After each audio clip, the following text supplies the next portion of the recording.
Ana Jurado, soy médico hematólogo y el día de hoy desarrollaremos el tema mieloma múltiple. Una pregunta, ¿se escucha? Delegado, Joseph, ¿se escucha? Sí, ¿Se doctor. escucha lo de la diapositiva? ¿Se logra escuchar? Sí. Ok. Ahora bien, el linfoma afecta el sistema linfático, que es un sistema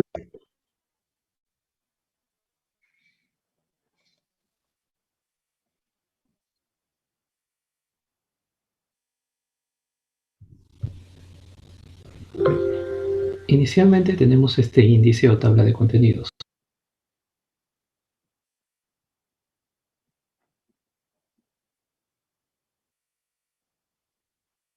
el cual vamos a desarrollar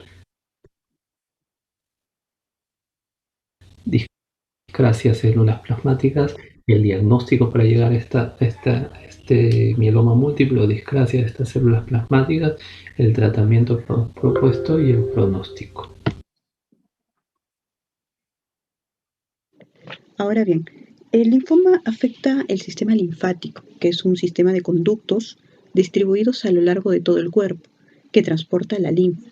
La linfa es un líquido filtrado de la sangre que contiene los linfocitos B y los En cuanto a linfocitos T. definición Los linfocitos de B discrasia son de células células de plasmáticas, defensa que tenemos producen tres anticuerpos entidades bien para definidas. combatir las La infecciones. gamapatía Los monoclonal linfocitos T descodificada son de los que se encargan de mieloma destruir los múltiple virus Smoldering y y células mieloma tumorales. múltiple sintomático, el cual nos va en cuanto al mieloma múltiple tenemos más de 10% de células plasmáticas clonales, que puede ser tanto en médula ósea o extramedular, un pico monoclonal, que más adelante lo vamos a ver, y una lesión CRAB, cualquiera de estas atribuibles al mieloma. La lesión CRAB viene de las iniciales C de calcio, R de riñón, A de anemia y la B de hueso en inglés, bone. Mieloma múltiple Smoldering, este pico monoclonal va a ser mayor de 3 gramos o mayor de 10% de células plasmáticas y no va a haber lesión ósea ni anemia, no va a haber ninguna de estas lesiones CRAB que tenemos aquí. En la gamapatía monoclonal de significado incierto, el pico monoclonal va a ser menor de 3 y las células plasmáticas van a ser menor del 10% en médula ósea. Entonces, más o menos en resumen, mieloma múltiple con síntomas, 10% pico M y lesión CRAB. Mieloma múltiple Smoldering, más de 3 gramos en el pico monoclonal o mayor de 10% de células plasmáticas, pero sin lesión CRAB. Y la gamapatía monoclonal, menos de 3%, menos 10% de células plasmáticas y no lesiones CRAB.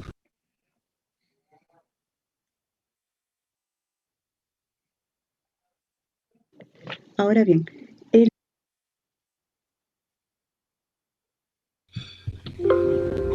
En cuanto a definición, incidencia y epidemiología del mieloma múltiple, es una proliferación de células plasmáticas. Estas células plasmáticas normalmente producen inmunoglobulinas y es la que nos da la inmunidad humoral.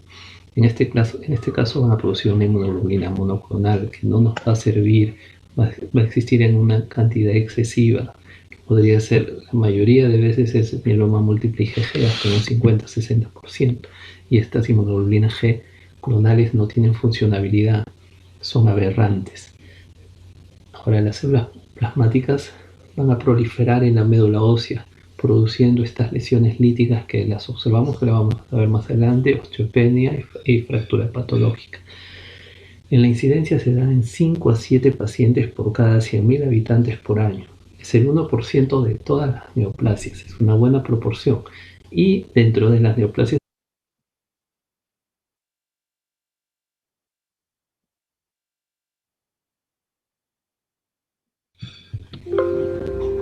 patológica. En la incidencia se da en 5 a 7 pacientes por cada 100.000 habitantes por año. Es el 1% de todas las neoplasias, es una buena proporción. Y dentro de las neoplasias hematológicas llega a ser hasta el 17%, casi una quinta parte de todas las neoplasias hematológicas. Es rara por debajo de los 40 años, más o menos un 2% se ve, y la edad media del diagnóstico es 67 años.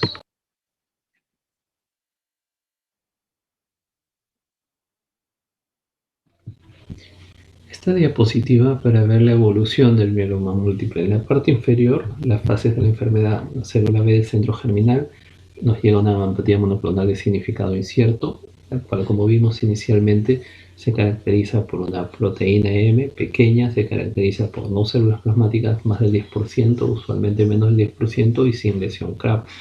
Se dice que en los pacientes mayores de 50 años hasta un 3 a 4% puede tener una apatía monoclonal de significado incierto, y estos muchas veces no evolucionan a mieloma múltiple.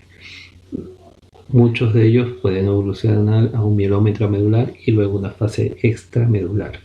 Como vemos, tenemos diferentes tipos de eventos oncogénicos en las células plasmáticas, la elección del 13, alteraciones de la inmunoglobulina H, trisomías en el gen específicamente en RAS, KRAS, disregulación del gen MYC, mutación del TP53 y mutaciones de la vía del NFKB.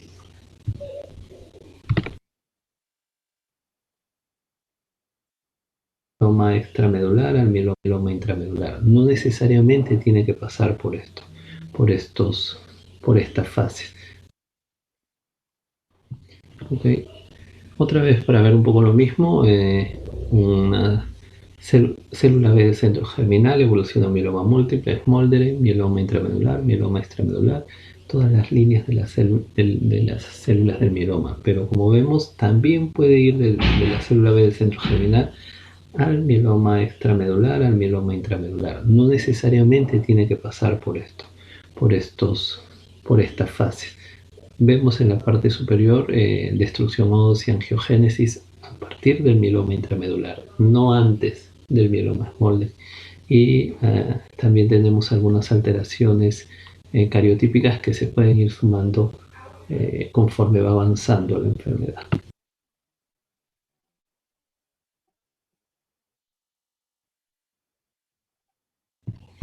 En la patogénesis del mieloma múltiple no tenemos una etiología comprobada.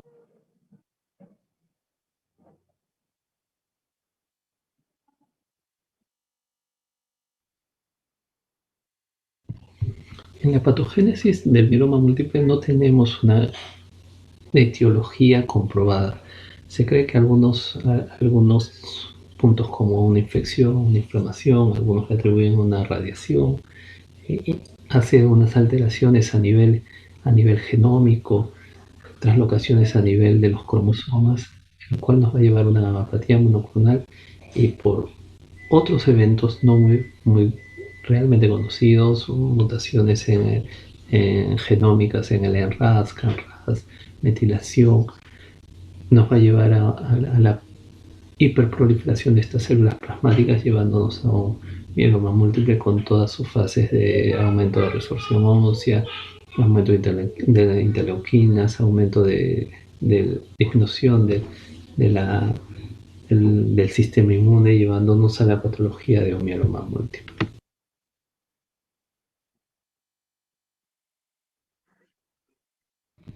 Ahora, en el diagnóstico de mieloma múltiple tenemos dos criterios definidos. Primero, células plasmáticas mayor del 10% en médula ósea o extramedular, corroborado por una biopsia. La biopsia me va a decir si es clonal o no. ¿Y cómo lo determina eso? Normalmente una célula plasmática tiene cadenas ligeras kappa y lambda a la vez. Si solo tiene kappa, eso me dice que es clonal.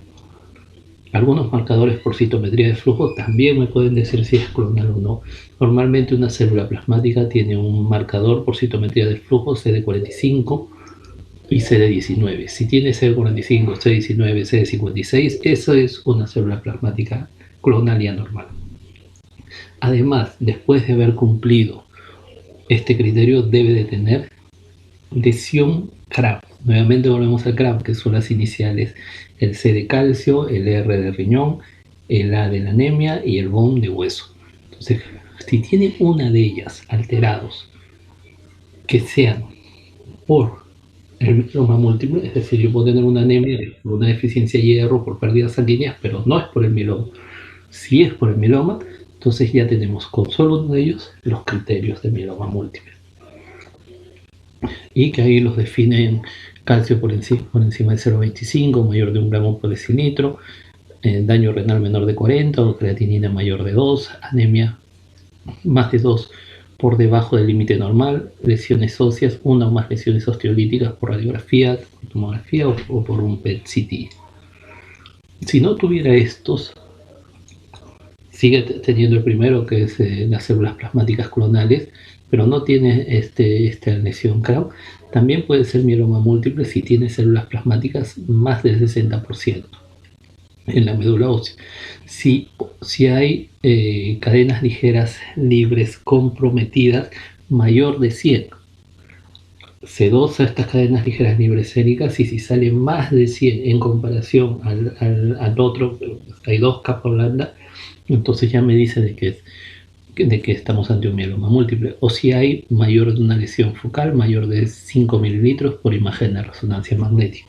Entonces, si tengo células plasmáticas más del 10% clonal y tengo alguna de las lesiones CRAB que están en el medio, es mieloma múltiple. Si no tengo las lesiones CRAB y nos vamos a la parte final y tengo una de estas alteraciones, también me dice que estamos ante un mieloma múltiple.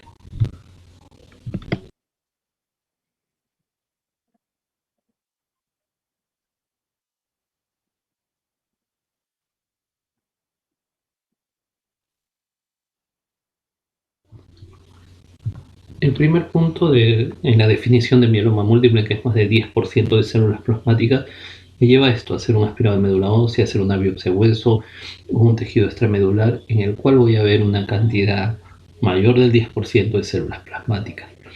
Entonces acá tenemos aproximadamente 10 células de unas 15, más o menos sería el 70-75%, pero esto de acá tengo que contar en 500 células. Si ahí me da más del 10% y que sean clonales, ya estoy ante un mieloma múltiple. Solo observarlos morfológicamente, como vemos en esta foto, no me puede decir si es clonal o no. En el mundo actual determinamos por inmunohistoquímica, que es un colorante, que me dice que me da capa, un colorante para capa, un colorante para lambda. Si estas células me marcan capa y lambda, son células normales. Estas células normales se pueden incrementar en un paciente infectado, en un paciente quemado, en un paciente con VIH, y ser normales. Están saliendo para tratar de compensar el proceso periférico. Pero si solo al marcar me sale una sola capa, eso es clonal. Y eso me dice que estoy ante un probable mieloma múltiple. Si a estas células le hago citometría de flujo, que es otro método, y me marca 45, 19, 56, también concluyo de que es clonal.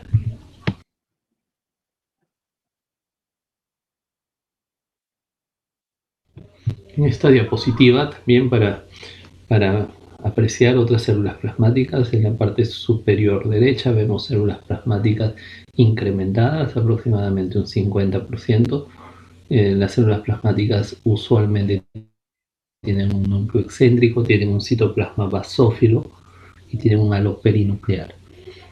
En la parte inferior vemos células de las mismas características, con núcleos aberrantes, una con 2 núcleos, y en la que está en flecha tiene como un mamelón encima del núcleo, la que está más a la izquierda es con 2 núcleos. Y en la parte inferior izquierda vemos unas células MOT, que le llaman. Estas inmunoglobulinas se cristalizan y se forman como racimos de uva que podemos apreciar en mieloma de células plasmáticas. ¿De dónde lo podemos apreciar estas células plasmáticas? De la médula ósea, hacer una biopsia, o en el aspirado de médula ósea.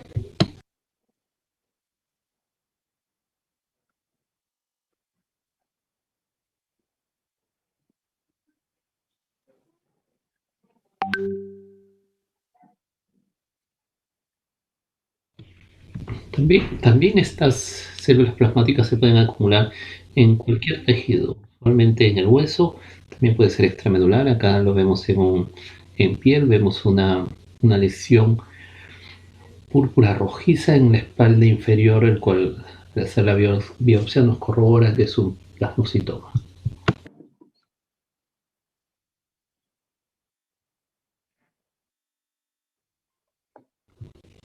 La misma lesión de un plasmocitoma, ya que se puede hacer una biopsia guiada Lo miramos en los dos gráficos.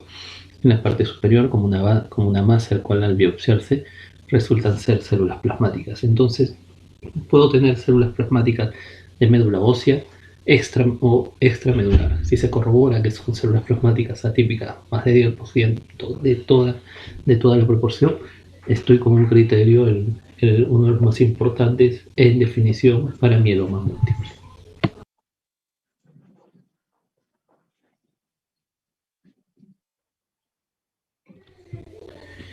El mieloma múltiple nos da estas lesiones en sacabocado, en cráneo, muy característicos del mieloma múltiple cuando pedimos una radiografía. En el survey óseo que solíamos pedir, cada vez esto está aumentando, el survey óseo nos da 6 radiografías simples, una radiografía de cráneo, radiografía de toda la columna, cervical, dorsal, torácica, coxis, cadera, miembros inferiores, ambos muslos y parrilla costal. Ese es el survey óseo, es un barrido panorámica sobre todo del eje central para buscar lesiones líticas, pero para que se puedan demostrar por radiografía estas lesiones líticas tienen que haber abarcado el 30% del hueso trabecular. Entonces la sensibilidad y especificidad es baja y actualmente se está haciendo por una tomografía de todo el cuerpo a baja dosis de irradiación.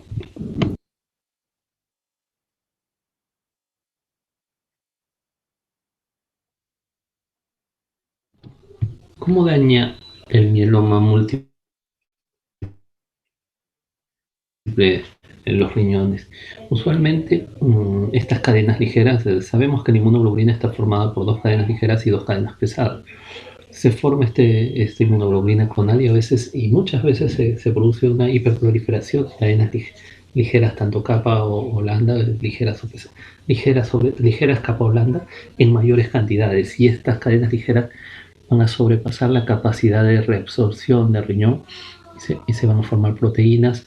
Estas se van a unir a la proteína de Tangho-Horfal en la asa de Helen para formar cilindros que van a causar esta nefropatía, produciendo daño renal, que es característico en 20 a 30% de los pacientes con mieloma múltiple.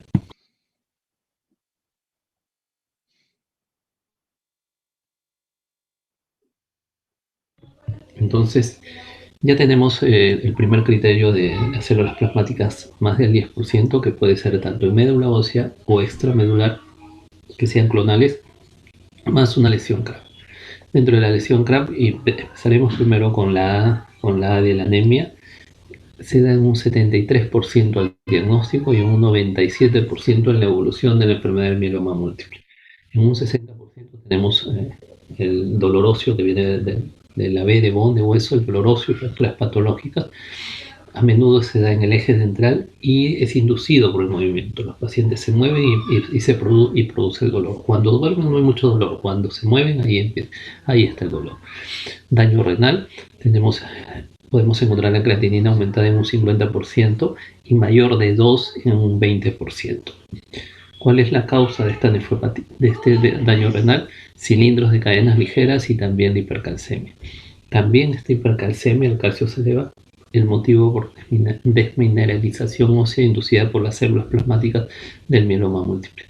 Calcio sérico mayor de 11 en un 13% de los pacientes, y en los pacientes con mieloma múltiple podemos apreciar calcio elevado en un 28% de los casos.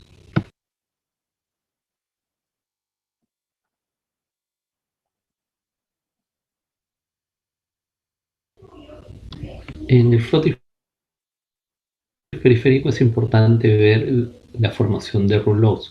Esta formación de rouleaux se da por estas células plasmáticas que producen mayor cantidad de inmunoglobulinas y da como una hiperviscosidad y hace que se peguen estas células rojas y se formen como unas pilas de moneda, le llaman. Se da en más del 50%.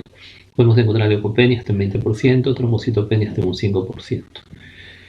En el fenómeno de Rouleaux, los glóbulos rojos se adhieren a la apariencia de una pila de monedas. En raras ocasiones se puede ver una reacción leucoeritroblástica. Y las células plasmáticas raras veces lo vemos en sangre periférica, excepto en leucemia células plasmáticas, que ya es un mieloma múltiple muy, muy avanzado.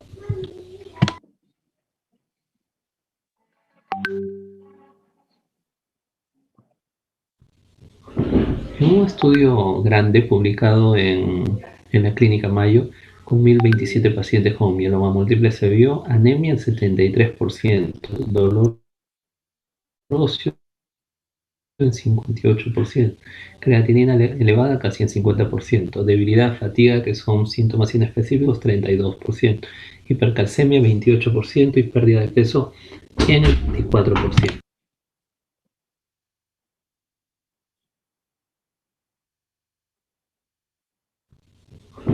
En un estudio grande publicado en la Clínica Mayo, con 1027 pacientes con mieloma múltiple, se vio anemia al 73%, dolor óseo en 58%, creatinina elevada casi en 50%, debilidad, fatiga, que son síntomas inespecíficos, 32%, hipercalcemia 28% y pérdida de peso en el 24%.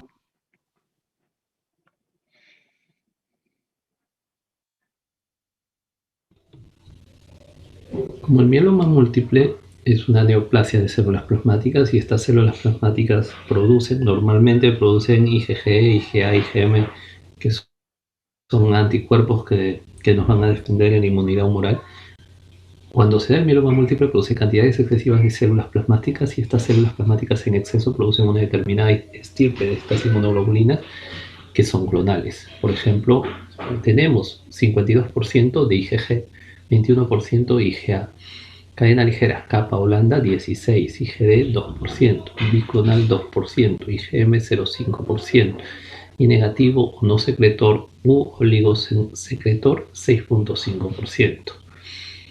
Cuando es del tipo de cadena ligera capa, es el que predomina en comparación con el lambda, 2:1.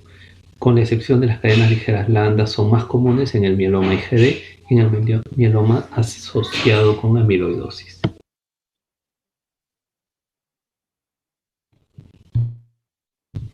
En esta diapositiva vamos a apreciar el proteinograma electrofórico. En la parte superior derecha tenemos un proteinograma electrofórico normal con su fracción de albúmina y su fracción de globulina. La fracción de globulina, como vemos, está dividida en 4 subtipos: alfa 1, alfa 2, beta y gamma.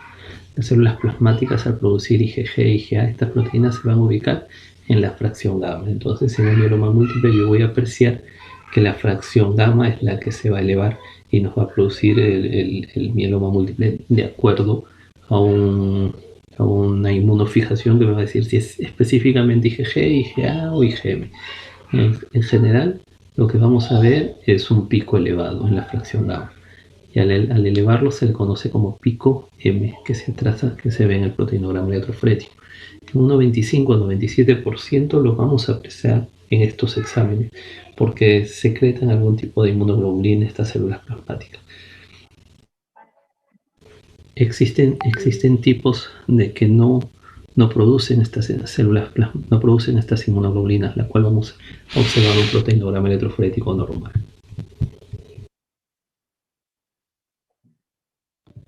Ya entrando en el punto de mieloma, entonces teníamos una gamapatía monoclonal de significado incierto, el cual solo se observa. Se dice que anualmente el 1% evoluciona mieloma múltiple, pero mientras no haya evolucionado mieloma múltiple sintomático no se trata. Solo se trata de los mielomas múltiples sintomáticos, no para gamapatía monoclonal ni para asintomáticos. No hay evidencia de que el tratamiento temprano haya demostrado beneficio ni que prolongue la supervivencia en este tipo de gamapatía monoclonal y mieloma múltiple asintomáticos. Solo se trata de los mielomas múltiples sintomáticos.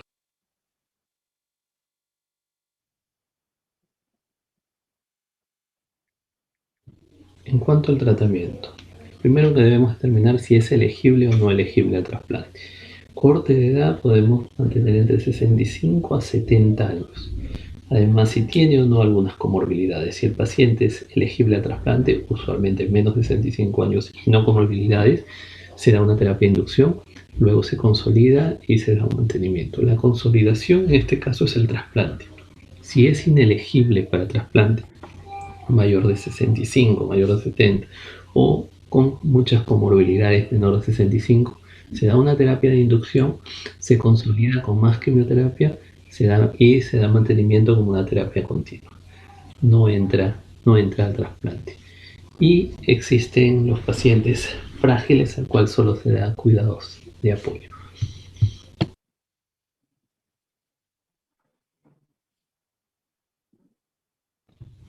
En este algoritmo vamos a ver el tratamiento del mieloma múltiple de acuerdo a su estratificación. Para la estratificación se va a determinar si tiene por FISH, por una prueba molecular, si tiene translocación 11-14, 4-14, 6-14, 14-16, 14-20 de elección de 17P. Alto riesgo van a definirse por 14-16, translocación, 14-20 o de elección 17P. Riesgo estándar, los que no tienen estas translocaciones y no tienen de elección del 13 hipodiploidías por citogenética convencional, y riesgo intermedio, los que tienen translocación 4-14. En los pacientes con alto riesgo se da 4 ciclos de una poliquimioterapia. 3 es la base para todos. 3 fármacos. Un inhibidor de proteasoma, que es el Velcade, un inmunomodulador, que es la lenalidomida, y un corticoide. Entonces se evalúa la respuesta si es de alto riesgo y se colecta. Si logramos colectarle, podemos dar un trasplante autólogo si el paciente es elegible, y se da en alto riesgo mantenimiento basado en bortezomib. Si es un riesgo estándar, entonces decimos, ¿es elegible para trasplante? Si no lo es, se le da lenadexametasona continuamente. Si es elegible, se le da 4 ciclos de Velcade, ciclofosfamida dexa o lenalidomida dexa. Se hace colecta y se trasplanta y se da mantenimiento con lenalidomida. Si es un intermedio, de riesgo intermedio, 4 ciclos de Velcade, ciclofosfamida dexa. Vemos si es elegible y se da una terapia con bortezomib de mantenimiento.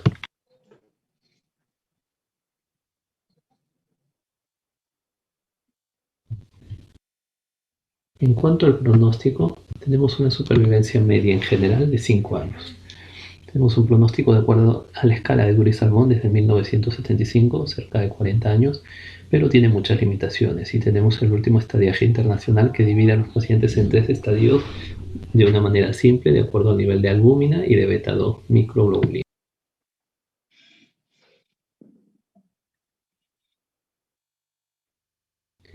Este es el estadiaje de Dury-Salmón, solo para que lo conozca, con parámetros de hemoglobina, calcio, proteína M, de acuerdo a los niveles, rayos X, y los subclasificaban en estadio A y B si la creatinina era mayor o menor de 2. Entonces, de acuerdo a eso, entraba estadio 1, estadio 2, estadio 3, ya en desuso actualmente.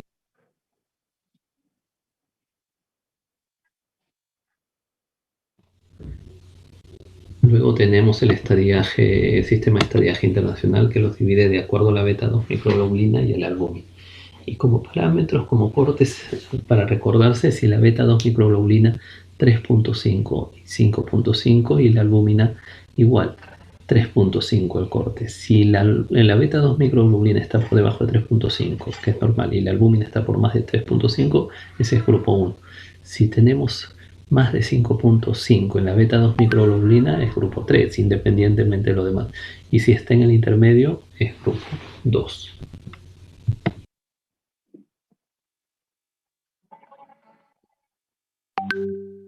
Tenemos las sobrevidas en diferentes continentes de acuerdo al estadio 1, 2 y 3. Más o menos para el estadio 1 las sobrevidas en promedio es de unos 7 a 9 años. Para el estadio 2 más o menos en promedio 5 años, y para el estadio 3 más o menos 2 años de sobrevidas medias.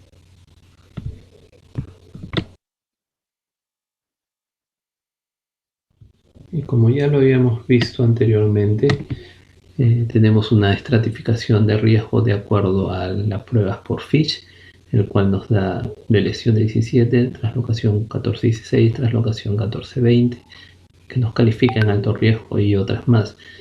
Y riesgo estándar, hiperdiploidía 11-14, 6-14, también nos dice un riesgo estándar, intermedio riesgo, Fitch, translocación 4-14. De acuerdo a esta estratificación de riesgo, vamos a dar los tratamientos y los determinados y el trasplante si es que el paciente califica.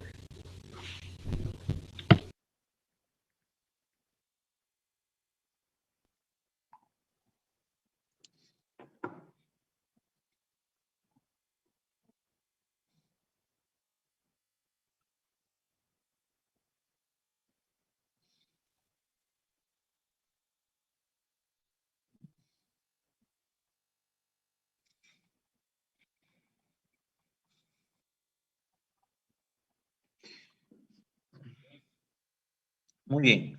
Eh, mm, no sé si se me escucha.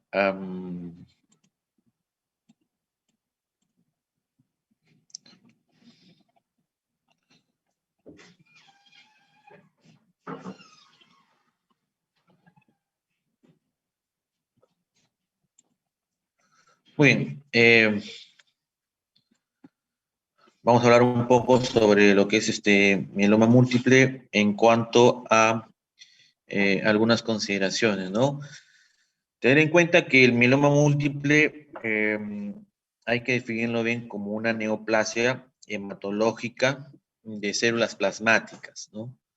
Las células plasmáticas vienen derivadas de los linfocitos B y estas células plasmáticas tienen que estar en donde se han visto, por ejemplo, a nivel de médula, a través de una biopsia mayor de un porcentaje considerado, que bueno, en las diapositivas pone más del 10%, ¿no?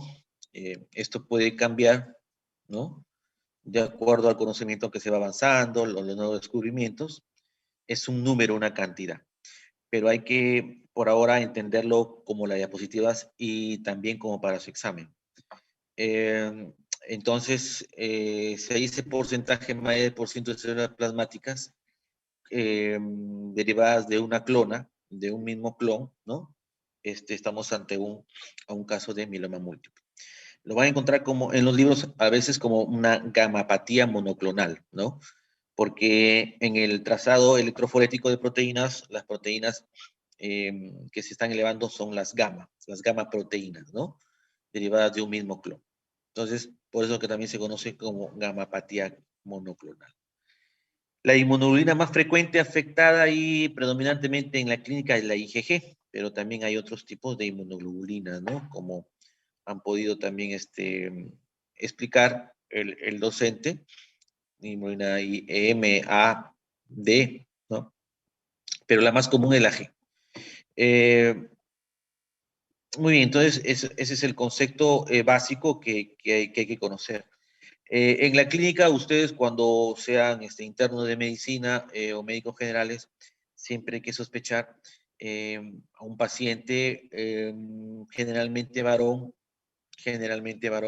de una edad aproximadamente de 70 hacia arriba, ¿no? Que cursa con anemia.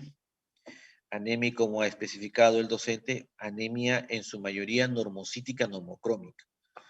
Una anemia normocítica normocrómica, que no va a necesitar hierro para corregir la anemia, ¿no? No va a necesitar vitamina B12 o ácido fólico para corregir esa anemia, ¿verdad? Va a necesitar principalmente la evolución, el manejo, la terapéutica de la enfermedad de base, ¿no? Para que esa anemia pueda ser corregida eficientemente, ¿no? Y va a presentar el dolor óseo importante, sobre todo generalmente a nivel de columna, un dolor óseo. Como ha dicho ahí su docente, que se agudiza cuando el paciente empieza a realizar movimientos. Cuando está quieto, disminuye ese dolor óseo. Por eso que es bueno preguntar el dolor óseo. Ese dolor es todo el día, se agudiza más en la noche, en la mañana. No, doctor, más es en el día, cuando empiezo a hacer un movimiento, camino, subo escalera, ¿no? Cuando descanso, me pasa el dolor. Entonces, es un dolor óseo de esas características. También vemos de repente, objetivamos en un paciente una creatinina, ¿no? Una creatinina que se va elevando. Y una creatinina que se va elevando de repente en un paciente que no es hipertenso, que no es diabético, ¿no? Entonces vemos un paciente que no tiene esas comorbilidades o teniéndolas y está controlado y aparte tiene una anemia normocítica normocrómica y dolor óseo, hay que prender las antenitas tipo Chespirito, tipo las antenitas de vinil, para sospechar de lo que estamos enfrentando es un mieloma múltiple, ¿no? Entonces, muchas veces el calcio no lo tenemos a la mano. En mi hospital, por ejemplo, no hay dosaje de calcio, ¿no? Pero por algún motivo utilizamos un AGA, digamos, para otras patologías y vemos un calcio alto. El calcio del AGA no se relaciona casi directamente proporcional, si cabe el término, con el calcio sérico, ¿no? Cuando vemos un calcio en el AGA elevado, siempre hay que pedir un calcio sérico, siempre, ¿no? Pero nos puede inducir a algo. Entonces, lo que decía su docente con el acrónimo CRAF, ¿no? Con el acrónimo CRAF, ¿no? Que es la sintomatología base del mieloma múltiple, hablando en términos generales, mieloma múltiple, ¿no? Porque hay otras clasificaciones, ¿no? Como ha puesto el docente, otras clasificaciones, inclusive hay clasificaciones de indolente o asintomático, o de el mieloma múltiple que se llama MGUS, ¿no? Eh, y también ahí entra también los que habrán leído de repente una enfermedad que se llama el Waldenström, ¿no? El Waldenström. Pero el tema en sí se especifica en lo que es mieloma múltiple, ¿de acuerdo? Entonces, detallar bien la clínica del paciente, porque nos va a hacer sospechar. Bueno, alguien del auditorio de repente va a ser hematólogo, ¿no? Y de repente va a trabajar en un hospital de alta complejidad o de una categoría alta, donde pueda haber, por ejemplo, hasta trasplante de médula ósea, ¿no? Y puede haber todas el soporte laboratorial, como citometría de flujo, FISH, ¿no? Lo que habla el docente, ¿no? Pero para la mayoría, por ejemplo, en mi caso, que yo soy médico internista y trabajo en un hospital de una categoría menor, no tenemos eso. Cuando sospechamos un paciente con mieloma múltiple, como ha sido el último paciente antes de la pandemia, que se le llegó a diagnosticar juntamente con un externo de la Universidad de San Martín de Porres, exalumno, que estaba siendo externado. El caso fue el siguiente, era un paciente de Lima que había llegado, pero tenía 57 años, joven. 57 años, 55, 57 años, canijo, delgado, enjuto, trabajaba en Lima como obrero de construcción civil, soltero, no tenía hijos. Yo la verdad que la primera vez que lo vi también sospechaba VIH, pero evalué bien algunas características para sospechar el VIH y no tenía, como por ejemplo, no tenía cándida, no tenía micosis proximal en las uñas o algunas lesiones a nivel de piel, pero aún así no cabía la posibilidad porque vivía solo en Lima, soltero, sin hijos, no indagamos muy bien su comportamiento personal o sexual, ¿no? Pero a mi primera impresión fue eso. Cuando lo examinamos con el estudiante, eh, había ingresado a piso por anemia. Tenía 8.5 de hemoglobina y una creatinina de 2.5. Y ya en piso objetivamos de que él tenía, aparentemente había subido también como un problema de salud que tenía dolor lumbar y no podía la pierna izquierda moverla adecuadamente, ¿no? Entonces se clasificó como una lumbociática, ¿no? O una ciatalgia, ¿no? Pero al examinarlo juntamente con el estudiante vimos que no, esa pierna, sus reflejos osteotendinosos, ¿no? A nivel patelar, pues estaban disminuidos. Por lo que, no sé si habrán llevado neurología a nivel de L3, L4, ¿no? Probablemente había algo ahí sospechoso. Entonces le realizamos una radiografía. Lamentablemente la radiografía no ayudó mucho. Lamentablemente en mi hospital las radiografías no son muy, no tienen una sensibilidad alta, no son digitales y no son informadas encima, ¿no? No nos ayudaba mucho, con bastantes gases, bastantes marco colónico con bastantes S, no se podía ver la columna bien, y le pedimos una tomografía. Yo le pedí la tomografía, pero bueno, ya no pasé visita al otro día, el colega del día anterior lo vio, y vio que había un apiñamiento de columna vertebral a nivel de L3, L4, L5, una fractura patológica. Entonces teníamos fractura patológica, teníamos anemia 8.5, ya por ahí el colega también le transfundió un paquete globular que está mal indicado, ¿no? No sé en qué se basó, ya hemos conversado eso. Era una anemia normocítica, normocrómica, moderada, tenía una creatinina 2.5, ¿no? La habían puesto como falla renal aguda, y esta fractura patológica. No le hicimos un survey óseo, ¿no? No le hicimos survey óseo por lo antes determinado que la radiografía no nos ayuda mucho. Y en la tomografía después salió el informe y habían puesto lesiones osteolíticas, ¿no? A nivel de columna y también a nivel de sacro.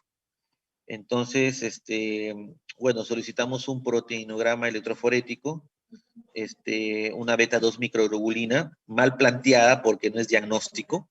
La beta-2 microglobulina no es diagnóstico, es más para pronóstico, para seguimiento, para evolución. Pero nosotros, albúmina también le pedimos en un afán de armar el rompecabezas para la alta sospecha. Entonces salió una albúmina baja, ¿no? Proteinograma electroforético, no tenía las condiciones el señor para realizárselo. VIH no reactivo, no era VIH. Fallé en el diagnóstico, en la presunción diagnóstica. Y albúmina salió y proteinograma no se realizó. Y con eso, con esa alta sospecha, ¿no? Fue enviado al servicio de hematología de otro hospital, ¿no? Y bueno, donde le hicieron ya más análisis y determinaron mieloma múltiple, ¿no? No es muy común el mieloma múltiple, le recuerdo ese caso porque fue antes de la pandemia y lo descubrimos con un estudiante de la San Martín, ¿no? Entonces, más que todo por la clínica, ¿no? Vamos a trabajar o vamos a ser internado en hospitales donde de repente no tiene mucho de lo que menciona el docente en las diapositivas, ¿no? Importante también para manifestar ahí, es una diapositiva importante, les puede venir como pregunta en el examen, ¿no?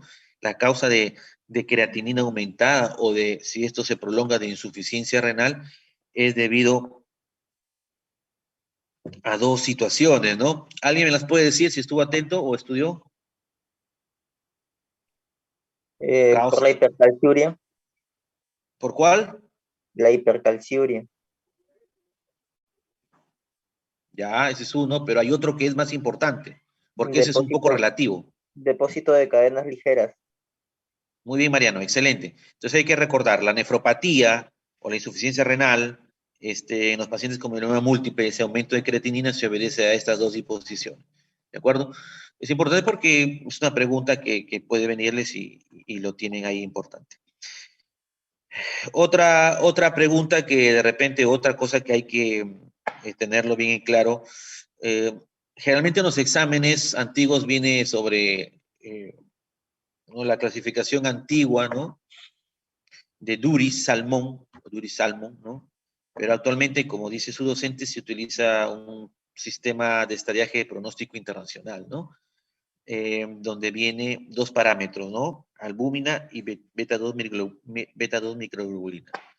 Y es importante saber porque la albúmina, siempre yo les digo que a los estudiantes, como no somos muchos, y yo me incluyo, muy inteligentes, ustedes son la excepción, tienen una inteligencia superior, pero para nosotros lo que no tenemos mucho intelecto y a veces nos acordamos con cosas, con memotecnias o con cositas, ¿no? Entonces siempre les digo a mis estudiantes recordar que la albúmina es parecido al potasio y en este caso también a la beta-2 microglobulina, ¿no? Entonces los valores están muy cercanos ahí, ¿no? Si encontramos una beta-2 microglobulina elevada y una albúmina baja, el pronóstico es más incierto. El pronóstico es más malo, si se puede decir, ¿no? Entonces eso es para estadiaje, para ver el pronóstico. Siempre les digo a ustedes y siempre me preguntan familiares, amigos, ¿no? Siempre educo en salud. El doctor, el oncólogo o el hematólogo en este caso me ha pedido una histoinmunología. ¿Para qué? Te preguntan. Y no sé qué voy a llevar, ¿no? Entonces siempre, por favor, pregunten al oncólogo, en este caso el hematólogo, doctor, ¿cuál es mi pronóstico? ¿Cuál es mi pronóstico en la enfermedad que usted me ha diagnosticado? En este caso, en el tema de oncología. Porque cuando ya a un paciente le hacen inmunohistoquímica, o por ejemplo, como ahí habla en el último, en el protocolo de tratamiento, a través de técnicas de inmunofluorescencias, ¿no? Con fijación híbrida, tipo FISH, ¿no?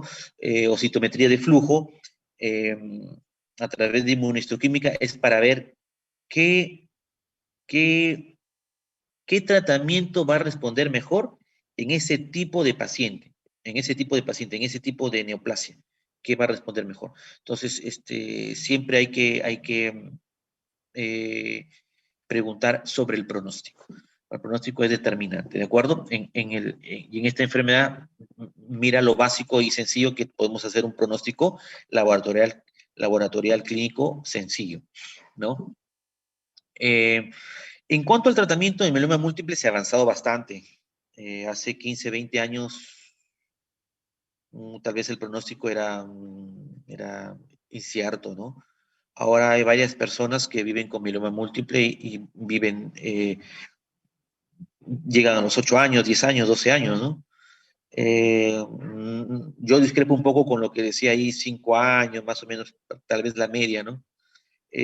Los trasplantes autólogos han servido, los corticoides, el melfalán, la talidomida y sus derivados, etcétera, han servido.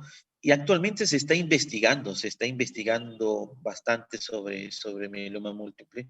Obviamente aún no se utiliza en Lima estas terapias alternativas, más avanzadas, perdón, pero yo creo que en los próximos tal vez 5 años ya esa tecnología venga por acá. Lo que pasa es que hay estudios todavía en fase 1, fase 2. Hemos entendido últimamente, y ustedes también, que con esto del COVID, los ensayos clínicos aleatorizados tienen, o las investigaciones tienen varias fases, ¿no? Varias fases preclínicas y clínicas. Unos que evalúan la eficacia y otros que evalúan la efectividad luego. Entonces, todavía están en estudios en fases iniciales, pero son muy promisorios nuevas alternativas. No conozco mucho, pero algo más o menos que se puede indagar. Actualmente la genética también está avanzando bastante. Actualmente se habla sobre un concepto nuevo, probablemente alguien se dedica a la medicina interna, a la medicina clínica, y probablemente de repente va a salir en algunos años la medicina de precisión. La medicina de precisión es la medicina que trabaja a la mano con la genética, ¿no? Es decir, primero como tratamiento y como preventivo. Es decir, en un futuro, al doctor Quevedo, por ejemplo, a un control en una clínica o un hospital le van a hacer un dosaje, digamos, para que se entienda genético, y le van a decir al doctor Quevedo, mire, doctor, usted tiene el gen, como de los múltiples genes de lecciones, trisomías que ha hablado el docente. Vamos a ver que yo tengo una trisomía de todos esos números que ha puesto el docente. Entonces, doctor Quevedo, usted probablemente puede estar manifestando en los próximos años un mieloma múltiple. Entonces, hay una intervención temprana, ¿no? Eso se llama lo que es la medicina de precisión. Probablemente ustedes van a ser los que van a practicar eso, y yo probablemente no, pero de repente puedo ser su paciente. Entonces hay que tenerlo en cuenta, esa es la medicina del futuro, la medicina de precisión. No solamente para cáncer, para esto, sino para muchas cosas, también para tratamiento. Para diabetes también se está empleando en otros países eso, ¿no? Hay gente que tiene diabetes y, por ejemplo, usa metformina y se le averigua el gen que no va a responder con metformina a esa diabetes, sino va a responder, por ejemplo, con insulina, ¿no? Entonces, sirve también como para terapéutica. Muy bien, entonces, es un tema bonito, no es un tema muy frecuente que vemos en la clínica, ¿no? Pero es importante que lo sepan bien, ¿no? Esta diapositiva, no sé si la ven, me gustó bastante de la lámina periférica, que el docente pone los puntos en las IES, porque ahí hay células plasmáticas, ¿no? Pero, por ejemplo, hay infecciones severas o como dijo el paciente VIH, ¿no? Que podemos ver una cantidad de células plasmáticas sin que nos pueda orientar a que ese es un mieloma. Y especificó que a través de la biopsia podíamos determinar que sea una estirpe clonal de células plasmáticas, ¿no? y que nos podría orientar más a un mieloma múltiple que a través de una lámina periférica. Pero ya nos orienta, ¿no? Muy bien. También esto no es muy común, no lo he visto, ¿no? Solamente lo he leído, no es muy común, no he visto en mis pocos años que tengo, pero también se describen los plasmocitomas, ¿no? Un mieloma múltiple extramedular. Las lesiones generalmente las vemos en el cráneo, las lesiones de tipo sacabocado, ¿no? Tipo sacabocado lo vemos en el cráneo. Pedimos un survey óseo, pero en mi hospital yo no generalmente pido un survey óseo, ¿no? Porque no yo de frente tomografía, ¿no? Porque nos ayuda más. Hay lesiones líticas. No sé si habrán llevado radiología, pero siempre vienen estas preguntitas, ¿no? En la columna vertebral, ¿no? Por ejemplo, hay lesiones líticas, en los huesos hay lesiones líticas y lesiones blásticas. Por dar un ejemplo, ¿no? De diferenciales, ¿no? Si yo encuentro una lesión lítica en columna, pues en una paciente de edad avanzada, 65, 70 años, más anemia, más las características CRAP que le he dicho, pensar en mieloma múltiple, pero si yo encuentro una lesión blástica diferente y que tiene otros signos ahí en radiología, ya no me dice, por más que tenga anemia ese paciente, una creatinina alta, sino pensar primero en cáncer de próstata, ¿no?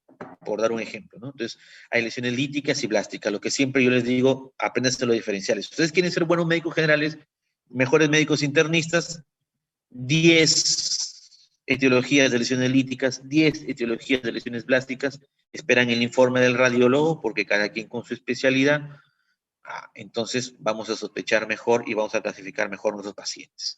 Doctor, ¿por qué usted llega tan rápido al diagnóstico?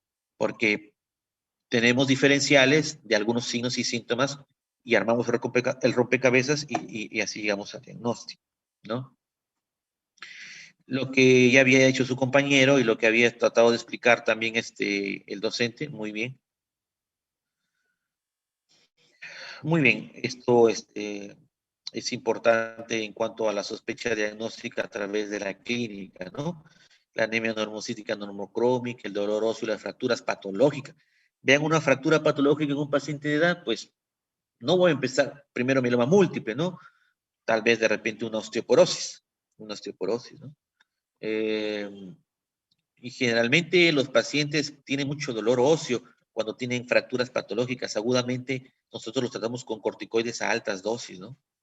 Y mejoran, ¿no? Pero siempre hay que buscar la causa. Puede ser una osteoporosis, puede ser una mieloma múltiple, por dar un diferencial, ¿no?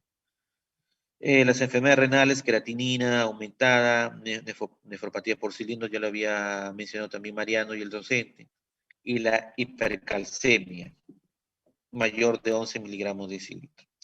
También, cuando un paciente tiene hipercalcemia, tenemos que dar un tratamiento, sea cual sea la causa, ¿ya? Independientemente de mieloma múltiple, cuando alguien tiene hipercalcemia. Entonces, hay otros tumores también que producen hipercalcemia. Entonces, hay que hidratarlo bien al paciente, mantener una diuresis mayor, mínima, mayor de 0,5 cc kilo por hora, hidratar bien al paciente y dar corticoides, Y con eso disminuimos la hipercalcemia. Es un tratamiento agudo, práctico, pragmático, en clínica, en urgencias, en hospitalización, si un paciente ingresa por una hipercalcemia importante, ¿no? El frote periférico, la formación en pila de monedas, también puede presentar leucopenia, trombocitopenia, ¿no? Pero no es tan común. Estos pacientes tienen más neutropenia. Como ellos tienen gran cantidad de inmunoglobulinas o proteínas, uno piensa así, son inmunoglobulinas, tengo mayor defensa humoral, ¿no? Pero entiendes así que son inmunoglobulinas pues aberrantes o que no funcionan o estudiante que no lee, ¿no? Algo así, ¿no? Entonces, no sirve. Entonces, estos pacientes son propensos a infecciones respiratorias, sobre todo infecciones respiratorias tipo neumonía. Es frecuente ver pacientes con mieloma múltiple que ingresan una y otra vez verdaderamente por neumonía a hospitalización, ¿no? Verdaderamente a neumonía a hospitalización. No es como la neumonía que alguna vez le he dicho a ustedes que a veces yo reniego en el hospital porque tengo 21 pacientes que evaluar, la mayoría de edad avanzada, y todos tienen neumonía. Todos tienen neumonía, 80 años de neumonía, 90 años de neumonía, 100 años de neumonía. Y cuando uno le pregunta, el familiar dice, sí, doctor, el doctor X lo va tratando por la 8ª neumonía del año.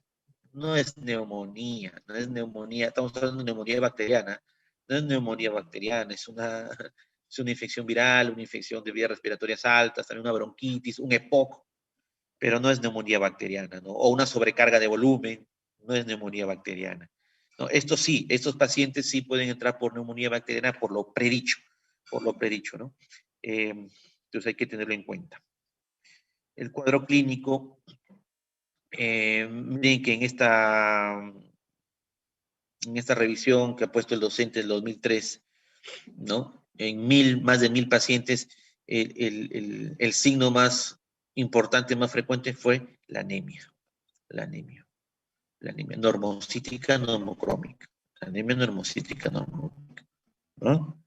Entonces, cuando tengan un paciente con anemia, viene un abuelito de 75 años, 8.5, ¿no? Viene a emergencia de tu hospital, viene por una cefalea, por ejemplo, fiebre, tú le pides un hemograma, vamos a ver, ¿no? Y le detectas 8.5, y el resto normal, ¿no? Y tú no te dan el BCM, pero tú lo puedes calcular el BCM, ¿verdad? Entonces ves que es normocítico. Y el familiar dice, doctor, esto está anemia, necesito una transfusión. Entonces no caigas en el palito, que no te hagan la trampa, no necesitas. Se le explica con mucho cariño al familiar que no, que más bien esa anemia hay que estudiarla, que puede tener una enfermedad crónica, que no la estamos viendo, falta averiguar, y de repente lo derivas al hematólogo o al médico internista para que haga un seguimiento, o tú consideras seguir una evolución, una evolución ambulatoriamente, o si no, lo hospitalizas, ¿no? Que eso no es mal que tenga 8.5, 8 de anemia o 9 de anemia, no es normal, ¿no?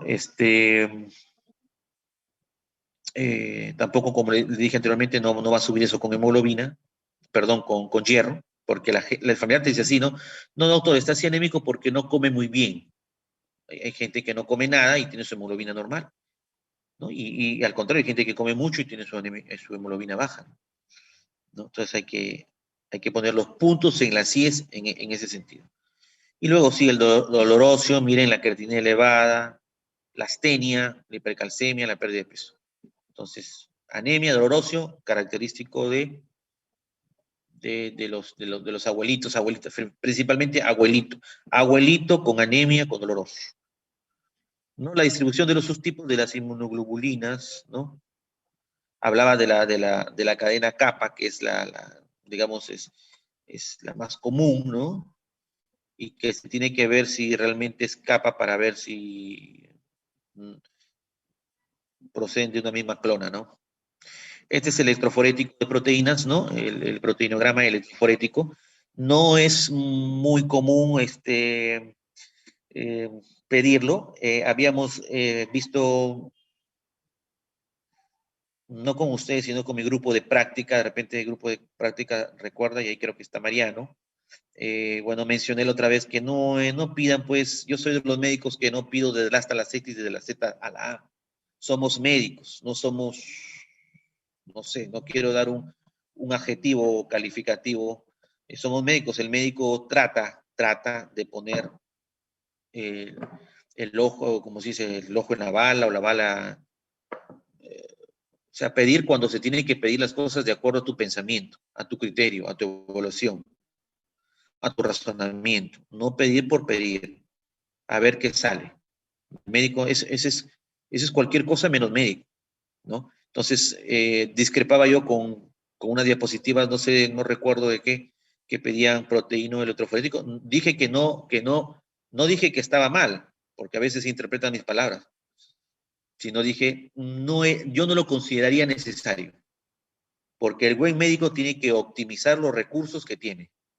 Tiene que optimizar los recursos que tiene. Esa es una medida de un buen médico, es una medida de salud pública, es una medida de criterio. Entonces, en esta enfermedad sí, En esta enfermedad sí tienes que pedir un proteinograma electroforético. Lamentablemente, en los hospitales donde yo laboro no hay, no existe, ¿no? Y ahí vemos pues que el componente gamma es el que aumenta, ¿no? El que está, el pico monoclonal, o M también se llama, ¿no? Lo han puesto así, lo han determinado así porque deriva de un solo clon, de una clona, ¿no? Yo hace tiempo, cuando recién empecé, era estudiante de medicina como ustedes, cuando leí eso, yo decía, ¿qué significa eso, no? Pico monoclonal, proteína M, gamapatía monoclonal, no entendía muy bien, ¿no? Entonces, se refiere a todo esto, ¿no? Se refiere a lo ya dicho. Muy bien. Importantes, antes que se me vaya, ¿por qué no se pide una beta-2 microglobulina como diagnóstico? Porque hay otras enfermedades que pueden tener una beta-2 microglobulina aumentada, ¿no? Si bien en hospitales donde yo trabajo y a veces pedimos para tener más orientación a que pueda ser un mieloma múltiple, porque si yo tengo, por ejemplo, una enfermedad renal, también me puede subir la beta-2 microglobulina, por dar un ejemplo, ¿no? Si tenemos la posibilidad, pedirlo. Si no, a veces hay que ver también la economía del paciente, ¿no? No todos tienen una adecuada economía para pedir beta-2 microglobulina, proteinograma electroforético. A veces piden la clásica que viene en los exámenes, Baines-Jones en orina, ¿no? Caídas ligeras en orina, ¿no? Tipo Baines-Jones, ¿no? Entonces, no tenemos, no sabemos la economía del paciente. Entonces, cuando sospechamos, de repente derivarlo al hematólogo para que pueda seguir con las investigaciones en su hospital de mayor categoría y que tiene todo disponible, ¿no? En cuanto al tratamiento, no vamos a indagar ahí muy bien porque son cambiantes y es un tema un poquito para los hematólogos, pero hemos hablado en términos generales que el TAMO, el trasplante de médula ósea autóloga, es importante previa a una inducción con quimioterapia a través de corticoides de base, ¿no? El bortezomib, ¿no? Los derivados de la talidomida o la talidomida misma, ¿no? Etcétera, pueden servir para el manejo de estos pacientes y con disminución de los síntomas y regresión de la enfermedad, pero lamentablemente muchos de ellos otra vez son recidivantes, vuelven, ¿no? Yo tengo un par de pacientes particulares con mieloma múltiple que yo los trato conjuntamente con el hematólogo, pero yo les trato las infecciones urinarias, las infecciones respiratorias, y cuando veo que necesitan hospitalizarse y que lo ve el hematólogo, los mando al hospital, ¿no? Hay que ser también criterioso en eso. Muy bien. Si hubiera alguna pregunta, algún interrogante, algo, estamos aquí. Doctor, una pregunta. Había leído que, bueno, la Mariano. principal causa de Sí, muerte. Sí, doctor. sí, dime, Sí, Mariano. doctor. Había leído, pues, de que la principal causa de muerte en estos pacientes es por infecciones. Y que, bueno, son comunes las neumonías y las pielonefritis. Pero en cuanto al tratamiento, no he leído si es que se le debería dar, bueno, o sea, no está dentro del tratamiento el dar una antibioticoterapia profiláctica, digamos así. Tenemos que esperar a que el paciente de verdad se complique con una neumonía y con una pielonefritis para recién tratarlo. ¿No sería darle un Mira, tratamiento profiláctico? claro, mira, en cuanto a la prevención, en cuanto a neumonías, ¿no? Estos pacientes pueden recibir, por ejemplo, anualmente, a ver, comienzo con decirte, ¿no? Ahorita estamos pasando por una pandemia, una situación difícil a nivel mundial, y sin embargo todavía hay gente que cree en algunos fármacos, en algunas cosas, y tiene rechazo a las vacunas, ¿no? Desde Jenner, que fue el promotor de las vacunas, ¿no? Hasta ahorita la vacuna pues ha salvado vidas y ha mejorado situaciones patológicas, ¿no? Entonces, más vale el beneficio que el riesgo en cuanto a las vacunas, ¿no? La otra vez le comenté a ustedes, creo que hablando de la pandemia, de que, por ejemplo, hubo una enfermera que recién estaba gestando y decidió no colocarse la vacuna. Ustedes saben, jóvenes, señoritas, que al personal de salud de primera línea hemos sido los primeros que hemos recibido la vacuna Sinopharm, pero ella, trabajadora de salud, recién estaba gestando y consideró que era más riesgoso ponerse la vacuna que más beneficioso. Para mala suerte de ella, se infectó con el SARS-CoV-2, hizo un COVID moderado, pasó a severo y bueno, lo tuvimos en la UCI de nuestro hospital. Por suerte y gracias a Dios mejoró, ahorita está bien, pero retrocediendo, ¿cuál hubiera sido mejor? Haberse puesto la vacuna, o sea, el beneficio superaba el riesgo, ¿no? Porque pudo haber muerto. Y en esta segunda ola, como les dije, hay varias gestantes que han fallecido. Esto no sale en televisión. Ustedes van a ser serumistas y médicos generales cuando trabajen en algún sitio. Que se muere una gestante es una investigación. ¿Por qué se ha muerto una gestante? O sea, es un marcador de cómo está funcionando la salud pública en un país. Todo país ve que su salud pública está bien. Un trazador, digamos, es cuántas muertes maternas tienes. Los países que tienen peor salud pública tienen más muertes maternas. Los que tienen mejor salud pública tienen menor muerte materna. ¿No? Para eso todo hay un programa. Entonces, esta enfermera consideró que era más riesgoso ponerse la vacuna que beneficioso. Entonces, igual, estos pacientes, hablando de vacunas, esos tienen que ponerse la vacuna para el hemófilos, para la influenza, perdón, para la influenza, que es todos los años, ¿no? Y es gratis. Entonces, estos pacientes deben colocarse. Porque recuerda, las neumonías, las más frecuentes son neumococo e influenza. Entonces, para el neumococo también, ya también están realizando vacunas para neumococo. Obviamente a nivel privado hay mejores vacunas para neumococo, ¿no? Pero también ya el Estado está entendiendo de que tiene que dar ese abordaje para el adulto mayor en cuanto a vacunas. Si bien es cierto, las vacunas son para los niños, ¿no? Bueno, el Ministerio de Salud lo ha considerado así. Cuando tú seas ministro de Salud, Mariano, por favor, también considera que los adultos deben tener su calendario de vacunación. A veces es triste, y con todo el respeto de los amantes de los animales, porque yo también tengo mi perrito, mi perro Blackie, que es un schnauzer criollo, y él lo llevo a vacunar, ¿no? Y antes tenía un schnauzer miniatura también, hasta la edad adulta. Pero los adultos ya perdemos eso de vacunarnos. Entonces, es una mala cultura de salud.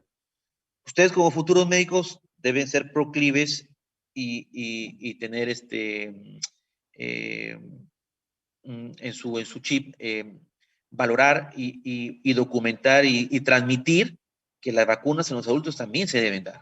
También se deben dar. Entonces debe haber una medida de salud pública. Mariano Rojas va a ser próximo ministro de Salud y considéralo dentro de a los adultos. Entonces, a este paciente con inmunidad múltiple se le aconsejaría sus vacunas, que tenga sus vacunas principalmente para evitar las neumonías, como tú has leído, las infecciones respiratorias. También hay liofilizados vía oral, en forma particular, también para, entre comillas, prevenir las neumonías, ¿no? Lo dejo ahí, lo dejo ahí. En cuanto a infección urinaria, la educación, ¿no? Los factores de riesgo, disminuir, porque la paciente va a tener un problema humoral en su sistema inmune humoral, ¿no? Que ese es un factor de riesgo que no podemos modificar, pero podemos modificar los factores de riesgo que ya sabemos para prevenir las infecciones urinarias. Entonces, educar a esa paciente. También se ha visto de que hay un componente, ¿no? De unas frutas que tienen algunas sustancias. Estamos hablando de los arándanos, por ejemplo, ¿no? Inclusive hay farmacopea para si uno no quiere consumir, ¿no? Entonces, ¿qué podría ser beneficioso para prevenir? Y en segunda línea o tercera línea pongo los antibióticos, ¿no? ¿Por qué? Porque si yo doy antibióticos para prevenir, voy a estar creando una resistencia bacteriana.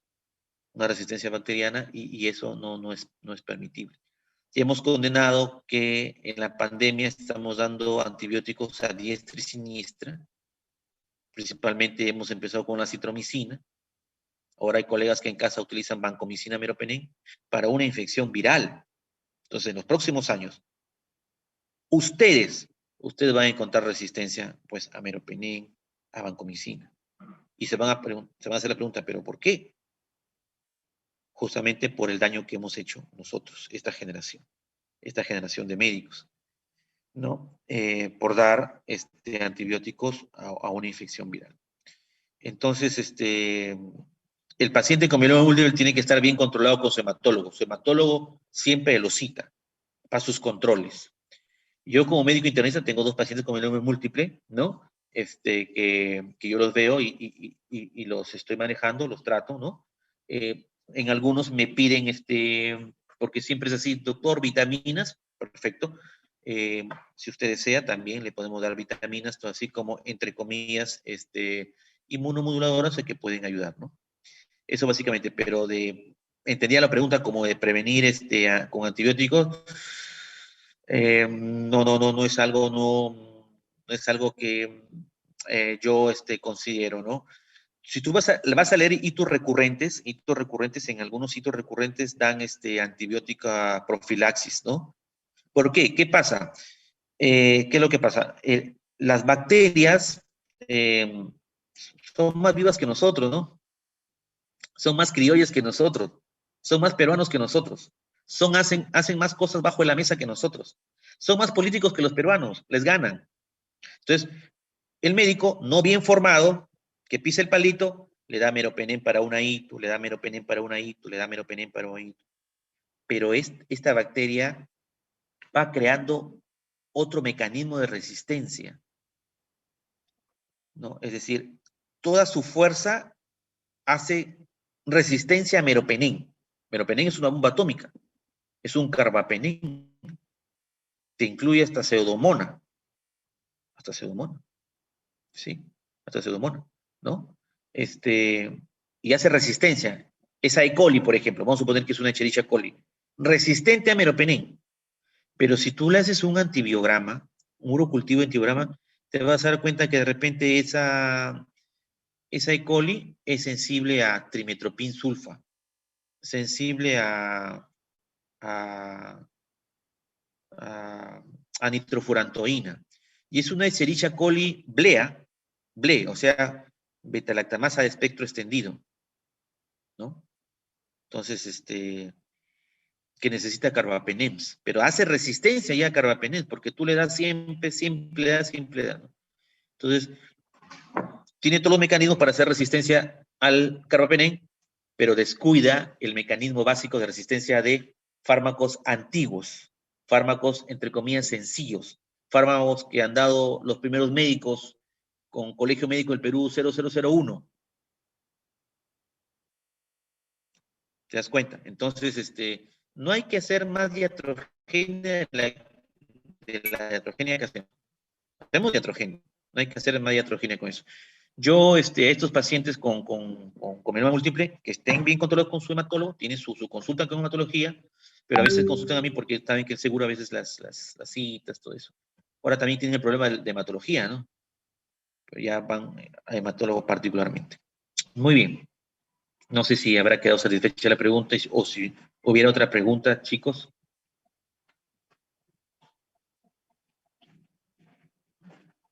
Quería acotar algo, chicos. Está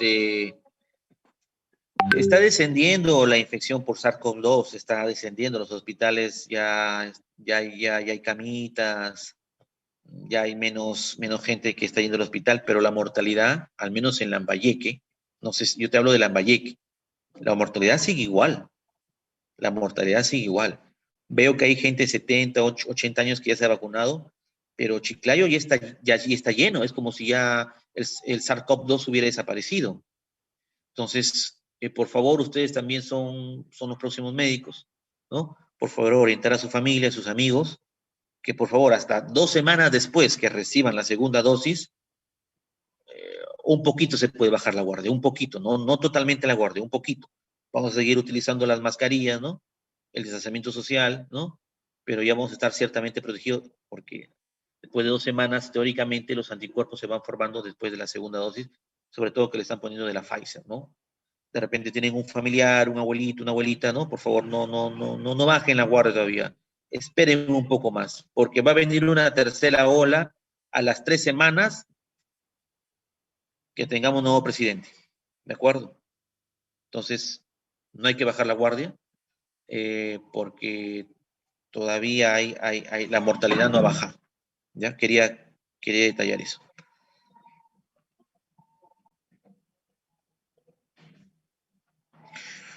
Muy bien, chicos, creo que ha habido poco auditorio, no sé si estarán estudiando, se fueron de vacaciones, se habrán enfermado, no habrán considerado importante la teoría. Siempre es importante, hasta lo menos importante en medicina. Hay que seguir estudiando, ¿no? Creo que por ahí me han dicho algunos que sí, el examen, o bueno, al menos han salido bastante bien la mayoría en el examen. Pero el examen es un examen, ¿no? Estudien más para la vida, estudien más para el paciente, ¿no? No tanto para aprobar el examen. Si no hubiera otra pregunta, entonces nos quedamos hasta ahí, hasta otra nueva oportunidad. ¿De acuerdo? Joseph, ¿algo más? ¿Ya no?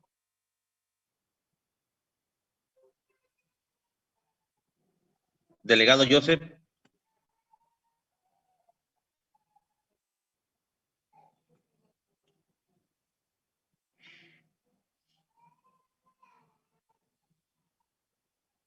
Joseph, ¿me escuchas?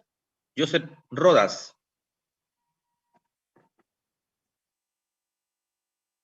Se durmió el delegado. Mariano, no hay nada más, ¿no?